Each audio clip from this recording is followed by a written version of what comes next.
Hi friends, thank you so much for being here today. You guys know I really enjoy the look of false lashes. I love the effect, you know, I like the added drama, lift, just the finished look that lashes can give to a face. And it's just kind of this X factor thing where you could do an entire look and then you pop those on and it's like, wow, this has just all been leveled up, you know? But I don't like to actually put on false lashes every day. Number one, time. And number two, just having the glue on there. I don't like to use tons and tons of glue. I just don't feel like it's the best thing for my eyes, and I'm not dealing with any irritation right now, but sometimes I have had that on occasion, so I try to not do lashes too much. But I crave the look that they give, and that's what we're gonna tackle in this video, is an eye look that really gives you sort of the satisfaction of false lashes without having to put them on. So it gives you the look of lift kind of on the outside, that kind of wide open look, but instead of relying on lashes to give us that drama, we're gonna use certain techniques with the eyeshadow to get us there. So I've already got all my face makeup on. Today I am wearing my Estee Lauder Double Wear sheer long wear makeup. So I mentioned on Instagram over the weekend, by the way, I had a great time up here. I organized so much stuff. My entire desk area is now like really organized, and up here, like I did some new things just in terms of like a little fall palette display. It looks really cute. But I mentioned I'd gotten this and I'm testing it out. So I've got that on. And a couple of things that I think really impact this look that are not immediately on the eye area would be your concealer. I think you want a really brightening concealer. If there's one that you own where you're like, oh, this is my one that goes really, really light, try using that as you try this look. Like for me, and I'm still kind of experimenting with it, but it's this ABH one in shade number 4. It's extra brightening, and I think that has an impact on things. And then also with your brows, this makes an odd difference, but make sure that they are like kind of fluffed up a little bit. Like it does affect the look somehow. Try to go for as much uplift in the brow as you can get. And I've already really done my brows, so I have that going on. But then all over the rest of my face, I'm experimenting with a couple of different M Cosmetics sticks that the texture is just amazing on. I've got on like a bronzer stick and a blush stick that was really, really rosy, but I sheared it out some. And then this Laura Geller Gilded Honey highlight. Yeah, shot my stash for that. That was huge like several years back. So now I'm ready to do the eyes. And wait, one more thing. I had my first Home Goods experience over the weekend, and I found the cutest little mug. It's so cute. Look at the handle. The handle does get a little bit hot, like not uncomfortably hot, but I love those gold leaves on there. I think it's so pretty. But Home Goods, wow, our area recently got one, and I took the girls and we just looked around, and it was so cute. Like they had more artificial pumpkins than I've ever seen in one location. Step one for the actual eyeshadow, we're gonna prime. I'm gonna just use Milani eyeshadow primer, okay? That's just a standard step for me for any kind of eye look. Always, it extends the wear, it improves the vibrancy of the eyeshadows. So just get that on all over the whole area. And then when you're thinking about picking out an eye palette or quad or whatever, just make sure that there is a shade that's nice and deep in there. For example, and you do not have to use this palette to get this look. I'm just, you know, I'm gonna pull out my Tartelette Toasted. I thought I'd shop my stash for something, and I kind of enjoyed using this a little bit over the weekend. It's got a nice deep shade, all right? Think about the depth of lashes. Okay, they're black usually, so they're nice and dark doing what they do. So you want to have a shadow that's really dark as well. So this deep brown will be perfect. You don't even have to use an especially light shade in this look, but you gotta have that darkness. But I'm gonna start out the look like I usually would, just with kind of a soft matte crease. So today I think I'll use this shade called Latte down here. This is a really pretty palette, by the way, the Tartelette Toasted. The shades in it are super soft and blendable, and if you like warmth and warm browns, you'll love the tones. But this is just my Profusion. It's called the ES2. I think of it as my drugstore Sigma E25, basically. And it just gets into that crease nicely, but see how you get a big diffused look with it. Okay, so you're just getting that shadow in there, and then maybe you say, hey, I wanna, you know, amp up that color just a little bit. I'll go to the shade above it called Warmth. Okay, Warmth has a little bit more orange. We'll add that in just because it's fun to layer mattes, you know? Mattes that really are easy blenders. It's so much fun to see the colors transform a little bit. Really fun. Okay, and then I might be like, I want another shade yet, so I go over here to Cozy. Boom.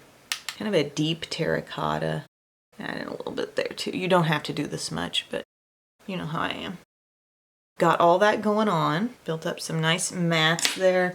I'm gonna do a little blending with a bare brush. Now, this look needs a whole lot, but I also like how, what was that shade I used for this the other day? Oh, this little peachy color right here is pretty out on the edge.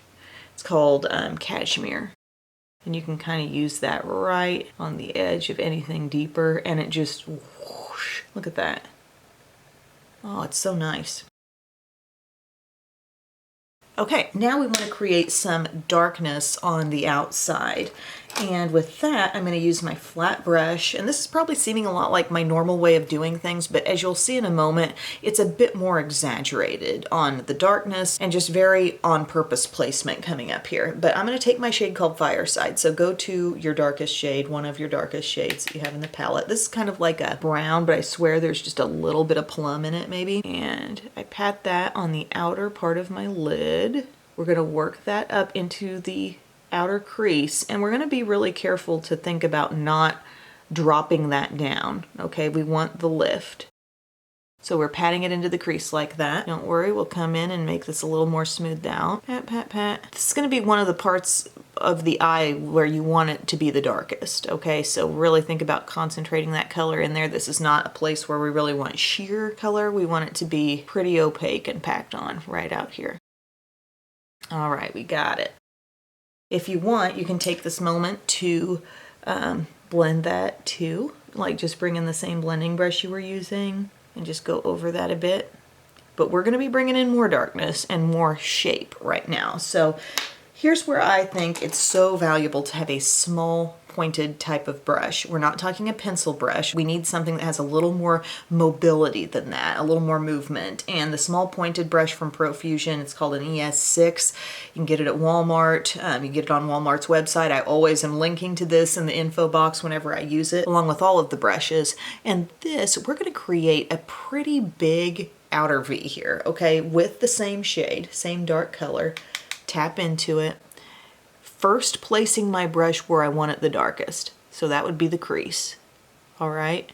And then I'm going to do my little kind of like swirly motions, and we're going to start directing this shade up and out. And I am pointing that up in the direction of the tip of my brow. Okay. When you're working with mattes that you know blend easily, this step feels effortless. Did anybody notice that Too Faced is putting out a fruitcake mini palette? I'm all over it. I've ordered it. I should have it in this week. I will be reviewing it ASAP. One day, actually, when I was playing around with this look, I extended my shadow even a little bit past the tip of my brow, and it was like super dramatic. But this is for every day. If I'm just trying to not wear falsies but still get the satisfaction of falsies, I'll just take my darkness and kind of keep it within these confines. Now I'm imagining a line going from here to here and not letting the shadow drop below there. That is kind of taking over where lashes would make us look really like dramatic, okay? But once the whole look comes together, this doesn't look too crazy. It doesn't look too like, whoa, over the top, especially when you're working with neutrals like this. But see what I did there? I went straight in where I want it darkest. That's where I first put my brush down because that's where the most color goes. And then I just swirl it out. Easy, easy. This brush is wonderful. Can't recommend it enough. Gives you so much control. If you don't have a brush like this, then you may take your flat brush. You may want to take that and like pat it along this area and then just majorly blend, you know, whatever you patted on there. Then we can blend a little bit.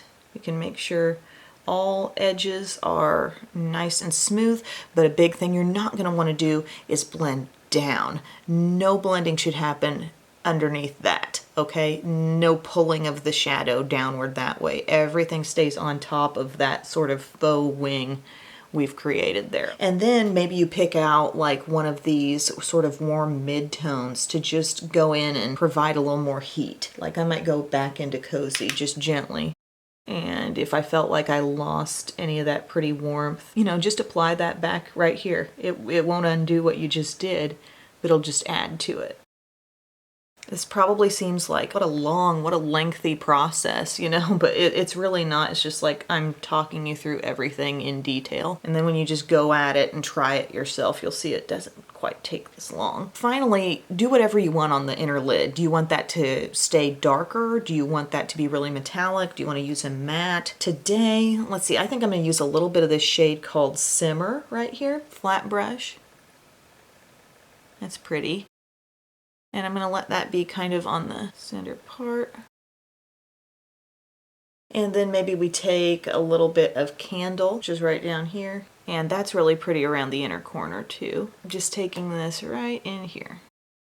Now, what happens with the lower lash line with this look? I would say keep it very minimal because we want to attract attention to what's happening above the eye. We want to make the show be what's happening here. So I'm just going to take a tiny bit of my deep shade on that brush and we're just going for the softest definition ever, just right underneath.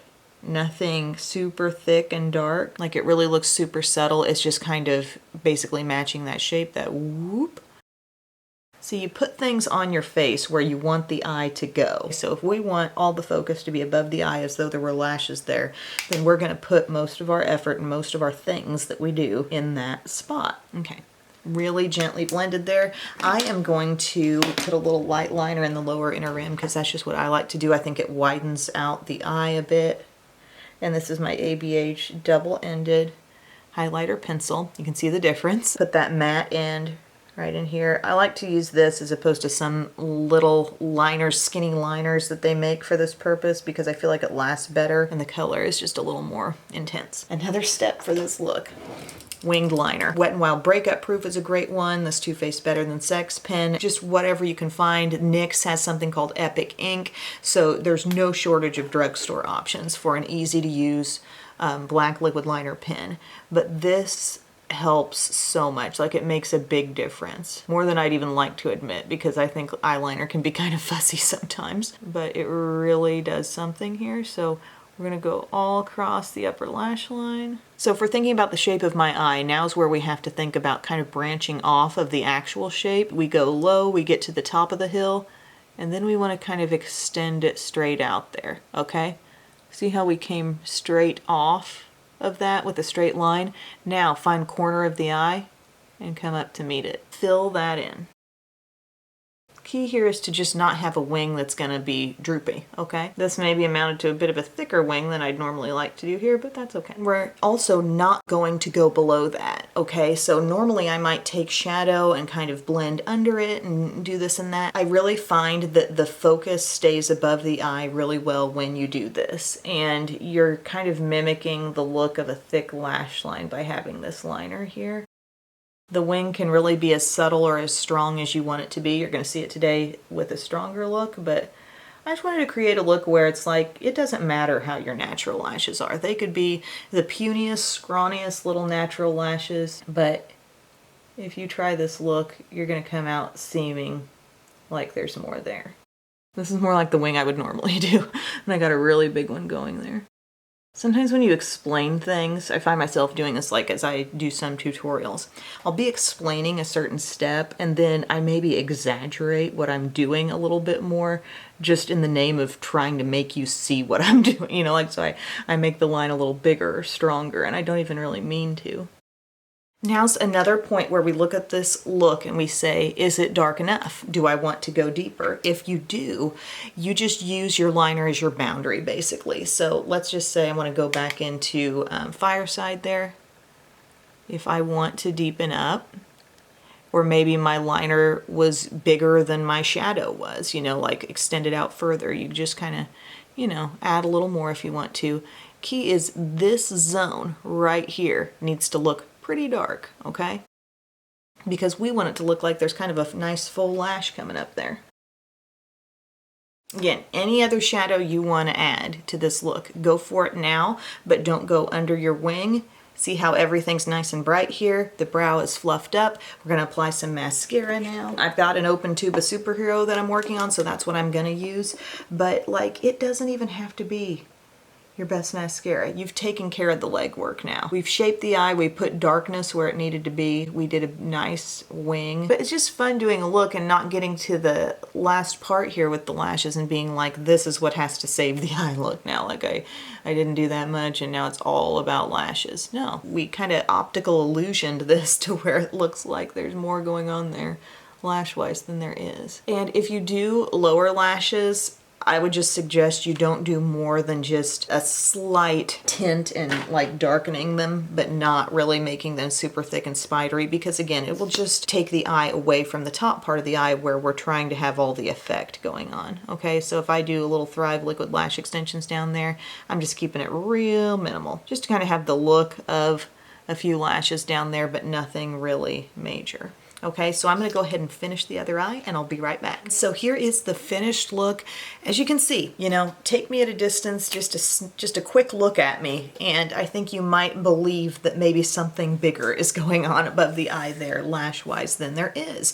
And really, we're just playing with the shadow. We're just putting the shadow in a very on-purpose placement there with the deepest, richest part coming from about the center of the eye out, and keeping it up and not letting it drop below the wing, not having a lot going on under the eye to begin with besides just really bright concealer. Keeping the brows lifted up. I went with a nice deep lip today. This is Milani's lipstick in Passion. I think it's a matte version of this formula with the really pretty tube there. I love that. And I paired that with just a little bit of Revlon Color Stay Lip Liner in Raisin just to clean it up a little bit. But I love this look, and it's just nice to know that you can get a really pretty dramatic look without having to put false lashes on, but you can still get that lift to your eye and just kind of take advantage of the effect, you know? So thank you guys for watching. Keep in mind, you don't have to have this palette to do this look. I tried to choose something that was really, like, I thought pretty basic, and these kinds of shades can be found in a lot of different places, but all you really have to have is that nice deep dark shade that gives you that contrast in the outside. Okay, so thank you again, my friends. I hope this was helpful. I will see you again very soon. I love you. Bye.